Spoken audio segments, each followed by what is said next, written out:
Hello, hello. Welcome to the second section of 100 Years of Solitude by Gabriel Garcia Marquez.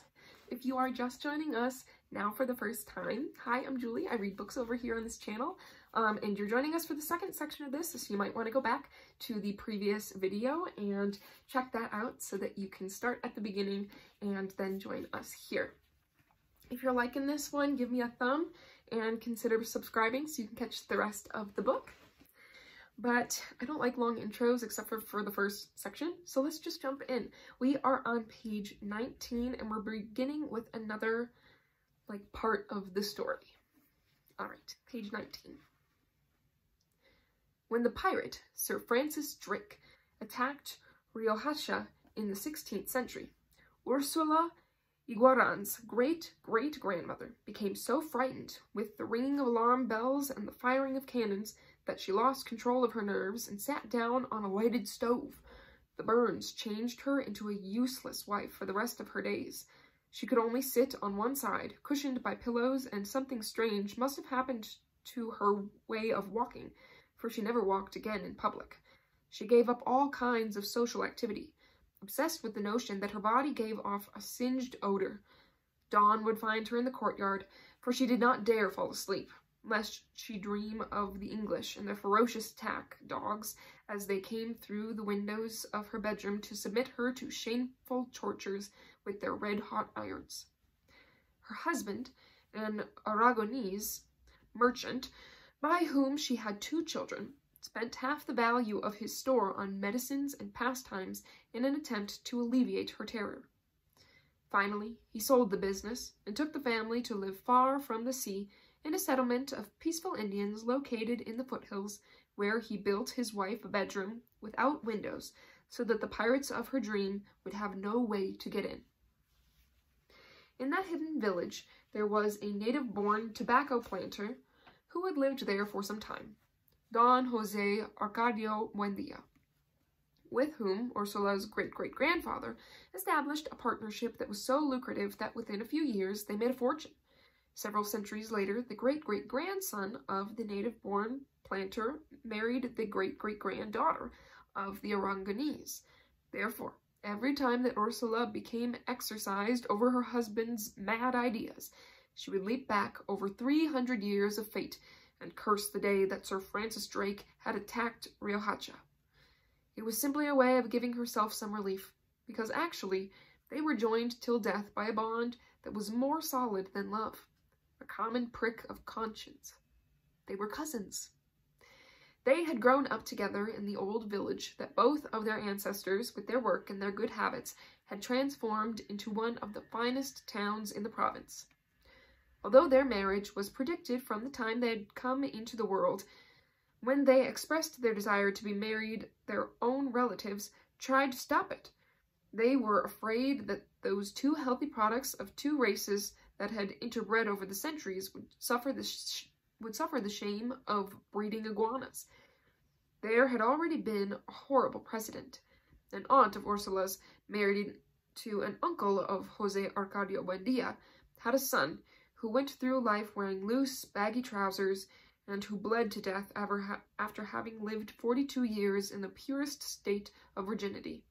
For he had been born and grown up with a cartilaginous tail in the shape of a corkscrew, and with a small tuft of hair on the lip, a pig's tail that was never allowed to be seen by any woman, and that cost him his life when a butcher friend did him the favor of chopping it off with his cleaver.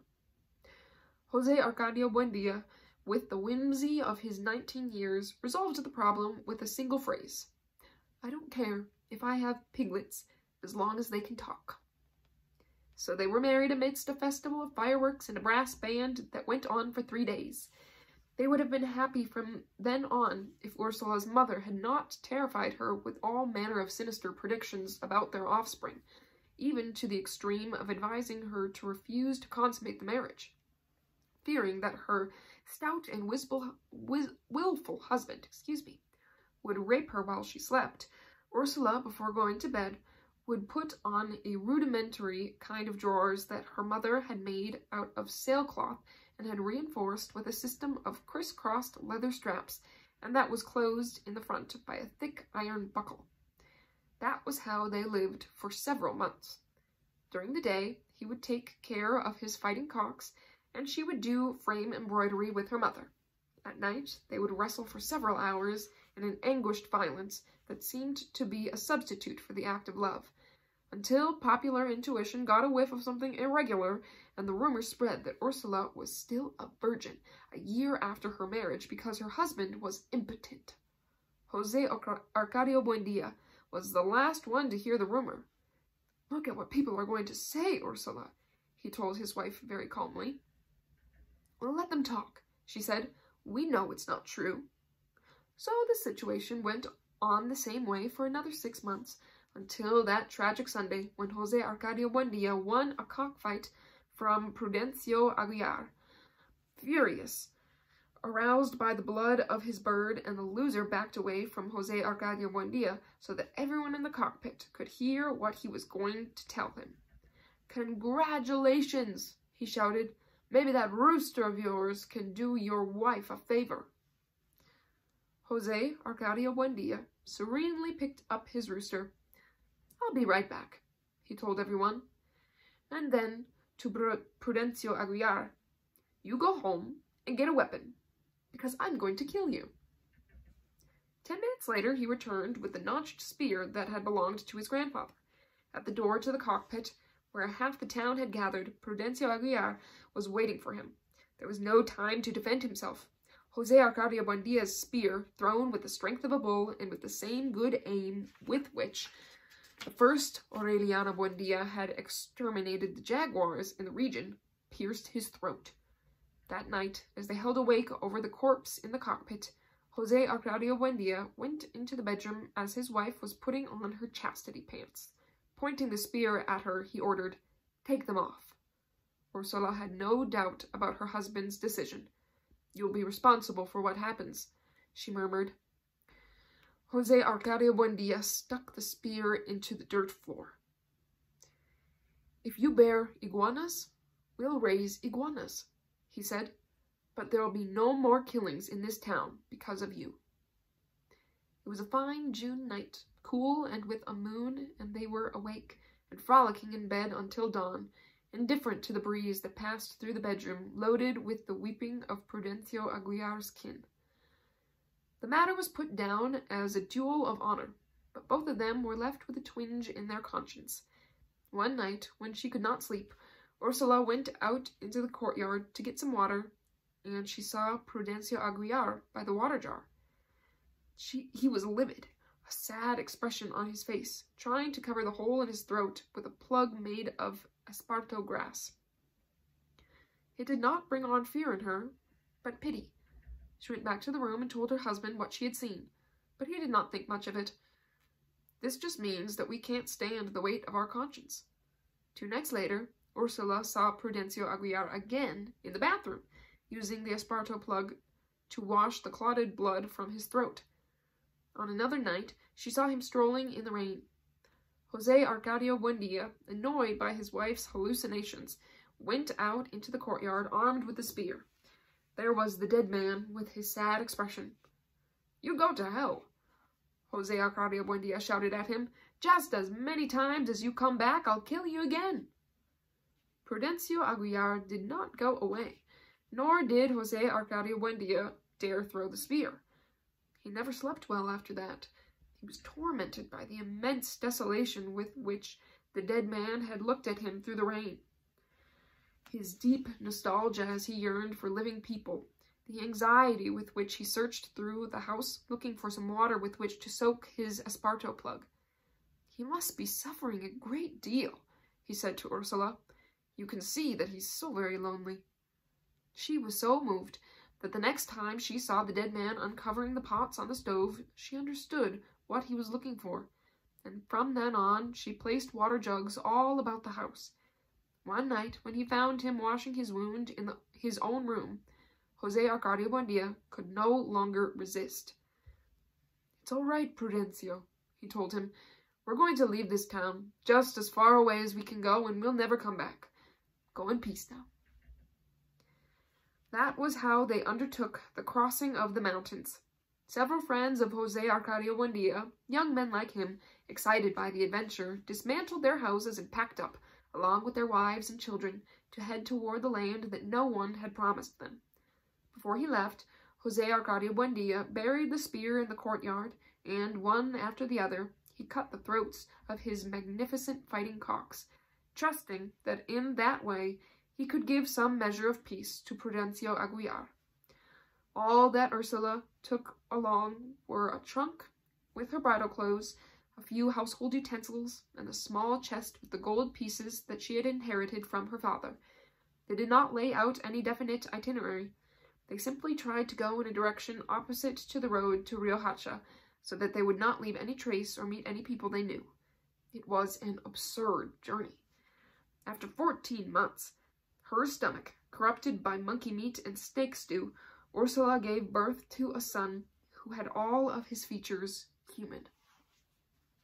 She had traveled half of the trip in a hammock that 2 men carried on their shoulders, because swelling had disfigured her legs and her varicose veins had puffed up like bubbles.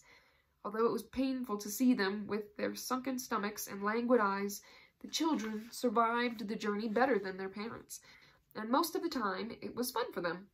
One morning, after almost 2 years of crossing, they became the first mortals to see the western slopes of the mountain range.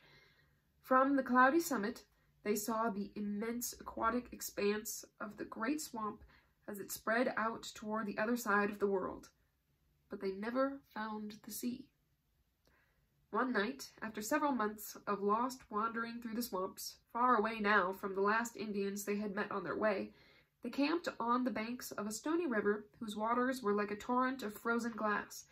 Years later, during the Second Civil War, Colonel Aureliano Buendía tried to follow that same route in order to take Riohacha by surprise, and after 6 days of traveling, he understood that it was madness. Nevertheless, the night on which they camped beside the river, his father's host had the look of shipwrecked people with no escape.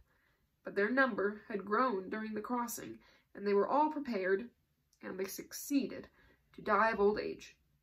José Arcadio Buendía dreamed that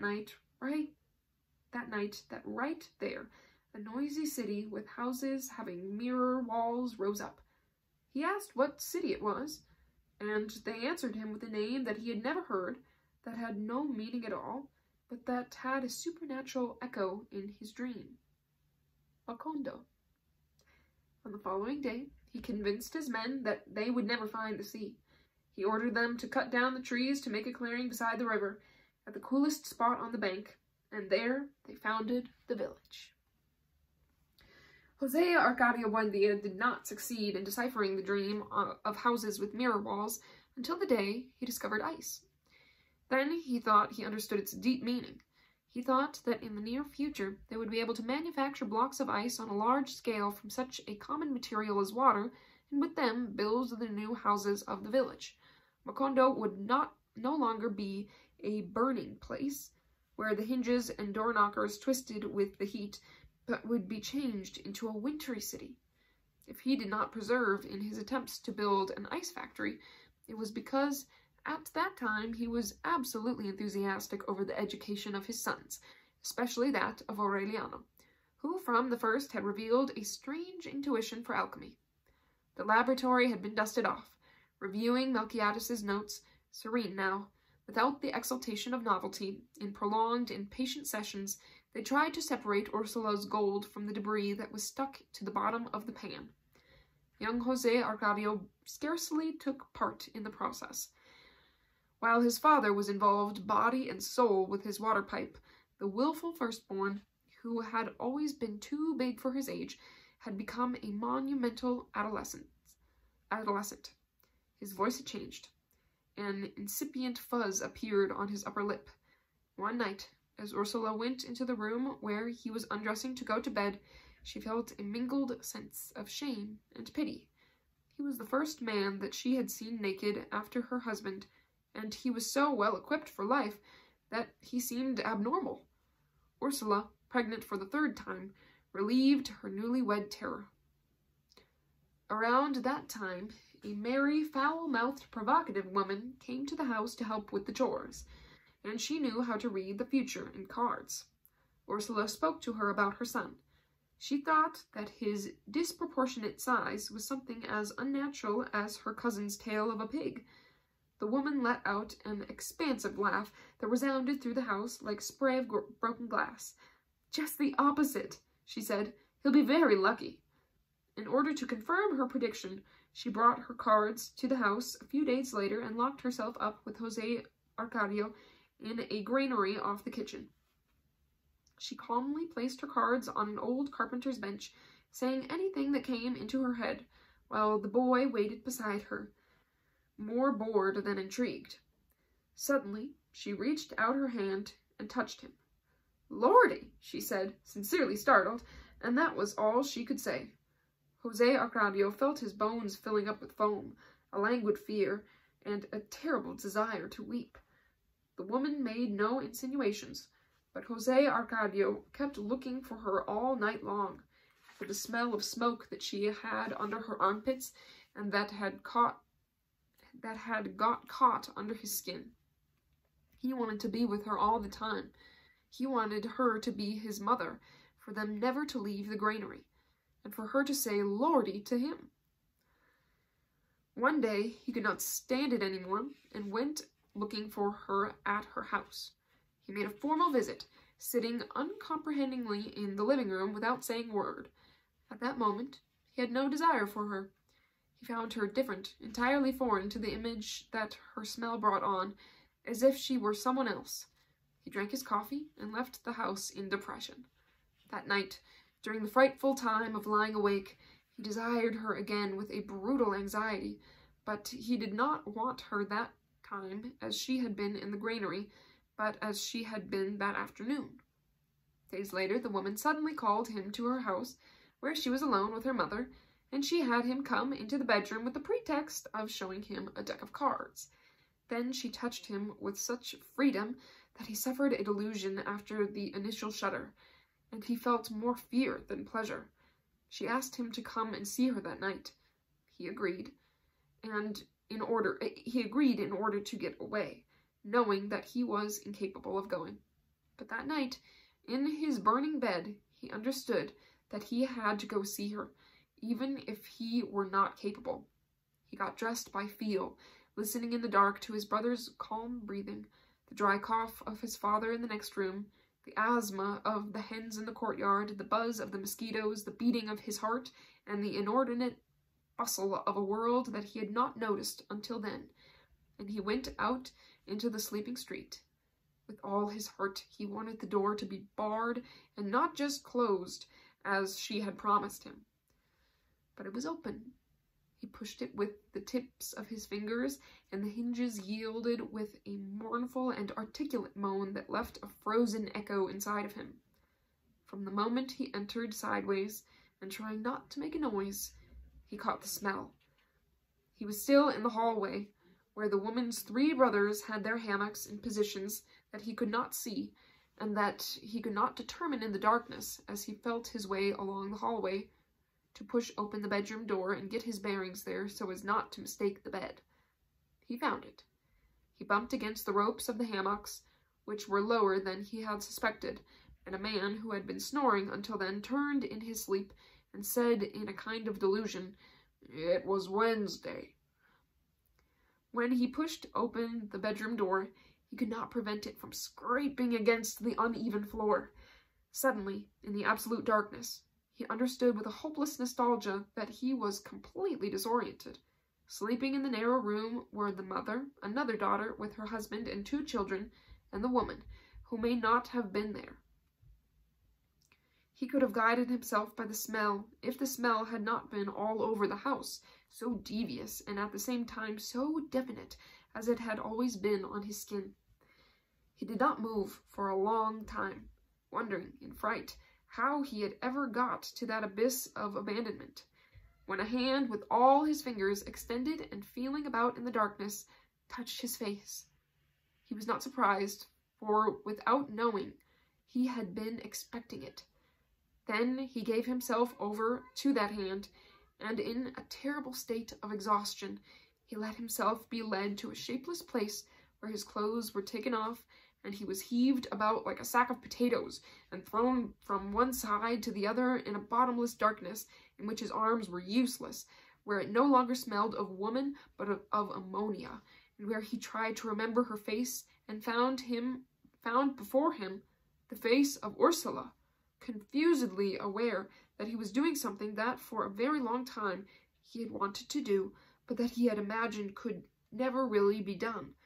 Not knowing what he was doing, because he did not know where his feet were, or where his head was, or whose feet, or whose head, and feeling that he could no longer resist the glacial rumbling of his kidneys and the air of his intestines, and fear, and the bewildered anxiety to flee, and at the same time stay forever in that exasperated silence and that fearful solitude. Her name was Pilar Ternera. She had been part of the exodus that ended with the founding of Macondo, dragged along by her family in order to separate her from the man who had raped her at 14 and had continued to love her until she was 22, but who never made up his mind to make the situation public because he was a man apart. He promised to follow her to the ends of the earth, but only later on, when he put his affairs in order and she had become tired of waiting for him, always identifying him with the tall and short, blonde and brunette men, and her cards promised from land and sea within 3 days, 3 months, or 3 years.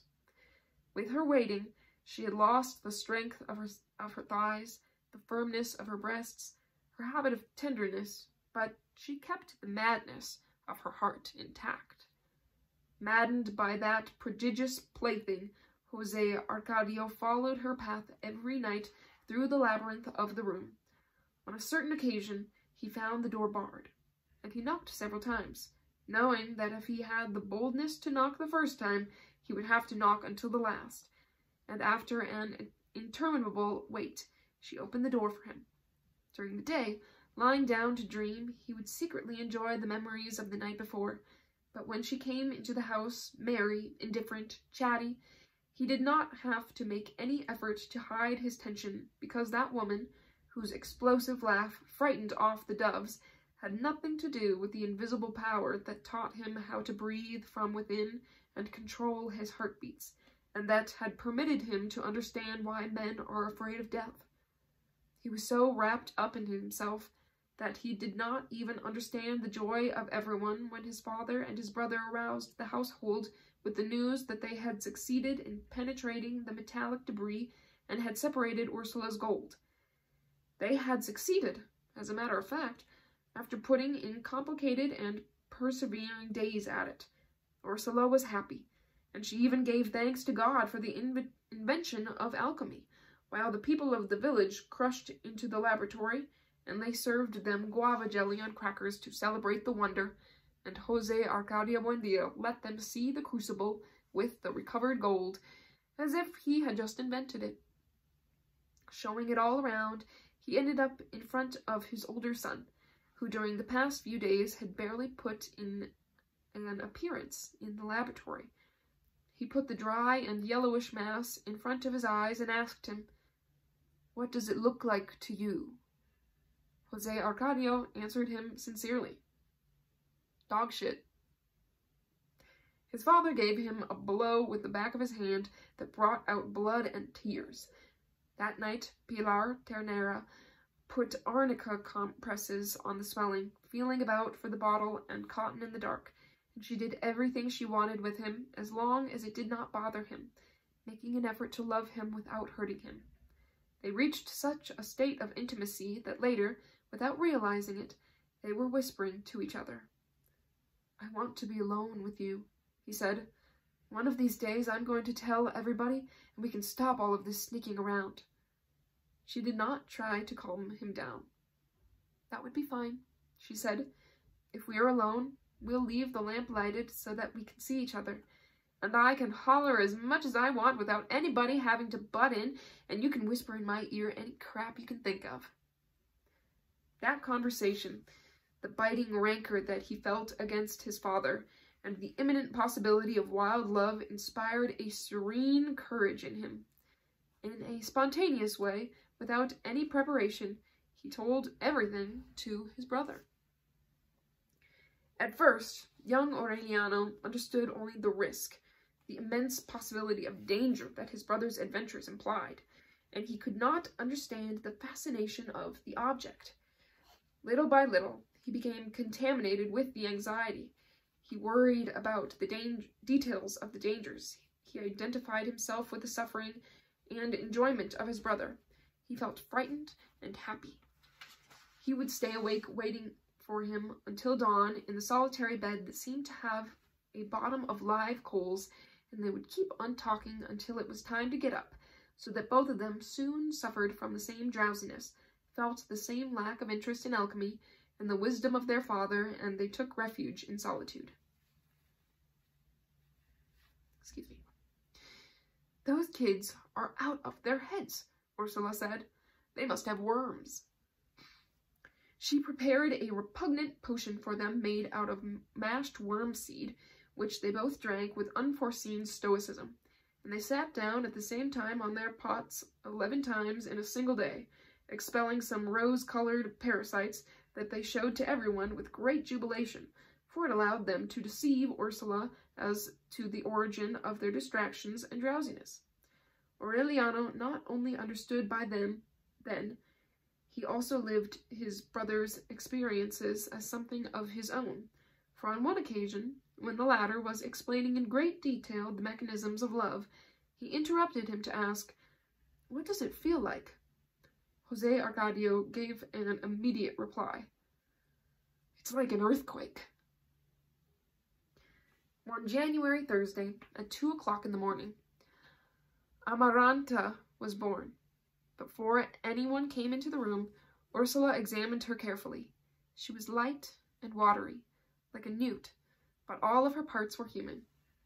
Aureliano did not notice the new thing except when the house became full of people.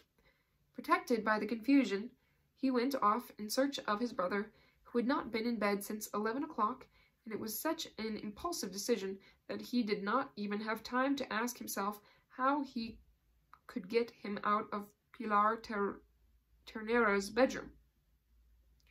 He circled the house for several hours, whistling private calls until the proximity of dawn forced him to go home. In his mother's room, playing with the newborn little sister and with a face that drooped with innocence, he found Jose Arcadio. Ursula was barely over her 40 days' rest when the gypsies returned. They were the same acrobats and jugglers that had brought the ice. Unlike Melquiades's tribe, they had shown very quickly that they were not heralds of progress, but purveyors of amusement. Even when they brought the ice, they did not advertise it for its usefulness in the life of man, but as a simple circus curiosity. This time, along with many other artifices, they brought a flying carpet, but they did not offer it as a fundamental contribution to the development of transport, rather as an object of recreation. The people at once dug up their last gold pieces to take advantage of a quick flight over the houses of the village. Protected by the delightful cover of collective disorder, Jose Arcadio and Pilar passed many relaxing hours. They were two happy lovers among the crowd, and they even came to suspect that love could be a feeling that was more relaxing and deep than the happiness, wild but momentary, of their secret nights. Pilar, however, broke the spell. Stimulated by the enthusiasm that Jose Arcadio showed in her companionship, she confused the form and the occasion, and all of a sudden she threw the whole world on top of him. "Now you really are a man," she told him, and since he did not understand what she meant, she spelled it out to him. "You are going to be a father." Jose Arcadio did not dare leave the house for several days. It was enough for him to hear the rocking laughter of Pilar in the kitchen to run, and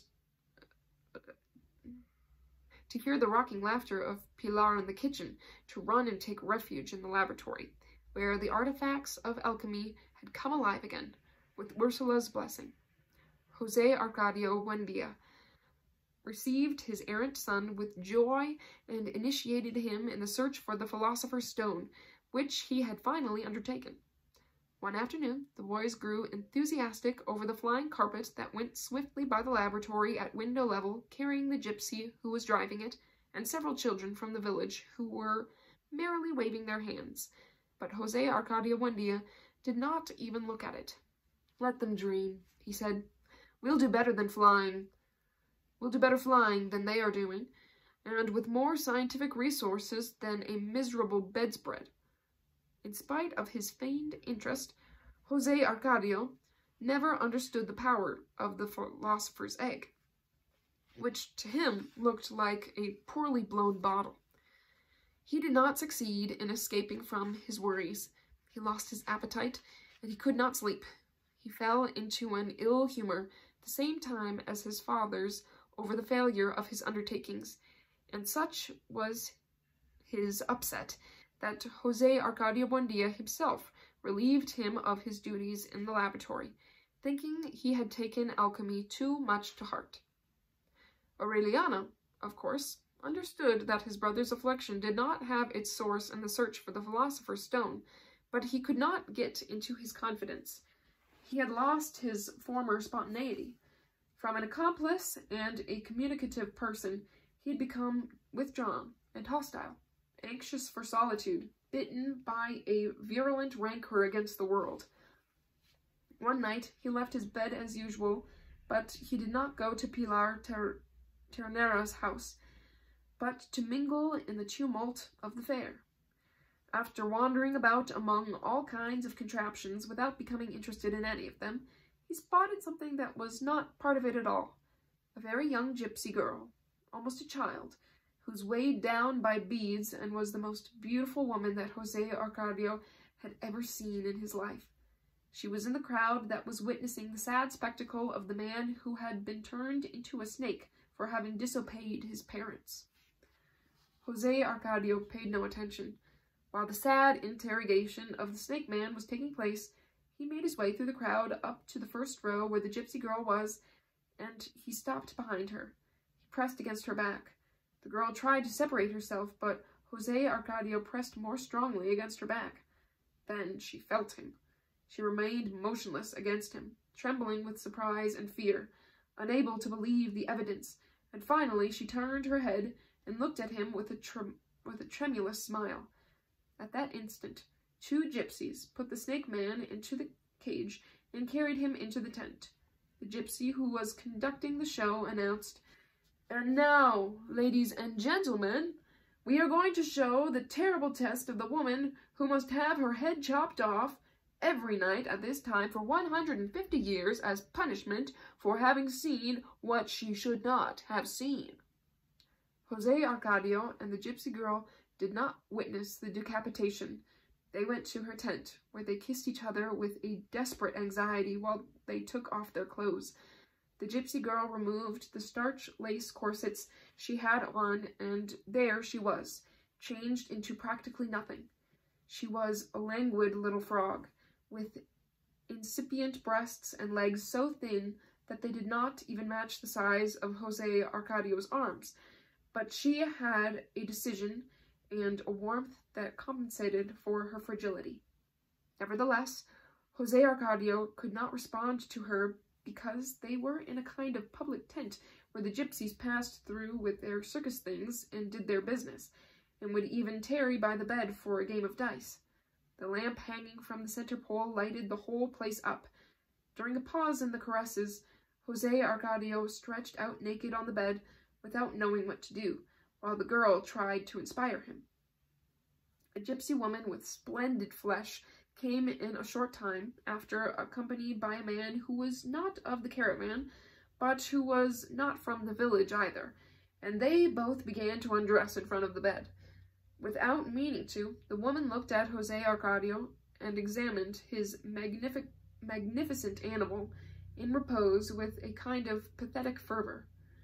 "My boy," she exclaimed, "may God preserve you just as you are." Jose Arcadio's companion asked them to leave them alone, and the couple lay down on the ground close to the bed. The passion of the others woke up Jose Arcadio's fervor. On the first contact, the bones of the girl seemed to become disjointed with a disorderly crunch like the sound of a box of dominoes, and her skin broke out into a pale sweat, and her eyes filled with tears as her whole body exhaled a lugubrious lament and a vague smell of mud. But she bore the impact with a firmness of character and a bravery that were admirable. Jose Arcadio felt himself lifted up into the air toward a state of seraphic inspiration, where his heart burst forth with an outpouring of tender obscenities that entered the girl through her ears and came out of her mouth, translated into her language. It was Thursday. On Saturday night, Jose Arcadio wrapped a red cloth around his head and left with the gypsies. When Ursula discovered his absence, she searched for him all through the village. In the remains of the gypsy camp, there was nothing but a garbage pit among the still smoking ashes of the extinguished campfires. Someone who was there looking for beads among the trash told Ursula that the night before she had seen her son in the tumult of the caravan pushing the snake man's cage on a cart. "He's become a gypsy," she shouted to her husband, who had not shown the slightest sign of alarm over the disappearance. "I hope it's true," Jose Arcadio Buendia said, grinding in his mortar the material that had been ground 1,000 times and reheated and ground again. "That way, he'll learn to be a man." Ursula asked where the gypsies had gone. She went along asking and following the road she had been shown, thinking that she still had time to catch up to them. She kept getting farther away from the village until she felt so far away that she did not think about returning. Jose Arcadio Buendia did not discover that his wife was missing until 8 o'clock that night, when he left the material warming in a bed of manure and went to see what was wrong with little Amaranta, who was getting hoarse from crying. In a few hours, he gathered a group of well-equipped men, put Amaranta in the hands of a woman who offered to nurse her, and was lost on invisible paths in pursuit of Ursula. Aureliano went with them. Some Indian fishermen, whose language they could not understand, told them with signs that they had not seen anyone pass. After 3 days of useless searching, they returned to the village. For several weeks, Jose Arcadio Buendia let himself be overcome by consternation. He took care of little Amaranta like a mother. He bathed and dressed her, took her to be nursed 4 times a day, and even sang to her at night the songs that Ursula never knew how to sing. On a certain occasion, Pilar Ternera volunteered to do the household chores until Ursula came back. Aureliano, whose mysterious intuition had become sharpened with the misfortune, felt a glow of clairvoyance when he saw her come in.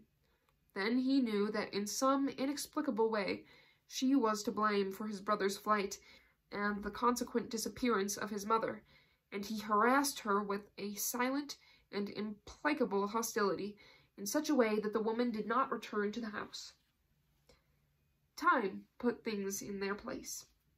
Jose Arcadio Buendia and his son did not know exactly when they returned to the laboratory, dusting things, lighting the water pipe, involved once more in the patient manipulation of the material that had been sleeping for several months in its bed of manure.